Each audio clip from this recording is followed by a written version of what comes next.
Lake চৌমুহনীতে পৌর নিগমের অভিযান, চম্পট ফুটপাত ব্যবসায়ীরা। আগরতলা লেক চৌমুহনী বাজার সংলগ্ন ব্রিজ এলাকায় বৃহস্পতিবার আগরতলা পৌর নিগমের টাস্কফোর্স উচ্ছেদ অভিযান চালায়। দীর্ঘদিন ধরে ফুটপাত ও জনসাধারণের চলাচলের পথ দখল করে ব্যবসা চালানোর অভিযোগে ক্ষুদ্র ব্যবসায়ীদের বারবার সতর্ক করা হলেও তারা নির্দেশ মানেননি। টাস্কফোর্স এলাকায় পৌঁছতেই বহু ব্যবসায়ী তড়িঘড়ি করে দোকানপাট গুটিয়ে সরে পড়েন।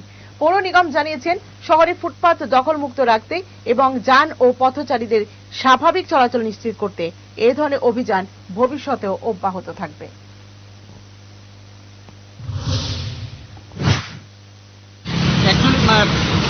তারা যারা কিছু ফলের দোকান এবং কিছু পানের দোকান, তারা সবসময় রাধানগর ব্রিজের উপরে তাদের ব্যবসা চালিয়ে যাচ্ছে। আমরা প্রতিনিয়ত আসি, ভিজিট করি এবং তারা আমাদেরকে দেখলে পালিয়ে যায়।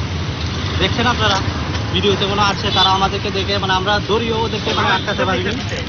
তারপরে তাদেরকে আমরা অনেকবার ফাইন করেছি, কিন্তু ফাইন করার পরেও তারা ব্রিজের উপরেই বসে, কিন্তু তাদের কোনো ভেন্ডার লাইসেন্স কিছুই নেই।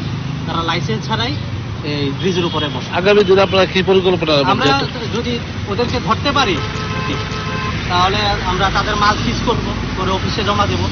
আর যাদের লাইসেন্স আছে কিন্তু লাইসেন্সের নিয়ম অনুযায়ী তারা বিজনেস করছে না, ব্রিজের উপরে আছে, ফায়ার অথরিটির কাছে আমরা জানাবো, ওদের লাইসেন্স ক্যান্সেল হবে, এতটুকু। কিন্তু আমরা প্রায় প্রত্যেক দিন আমরা ভিজিট করছি আপ টু রাধানগর টু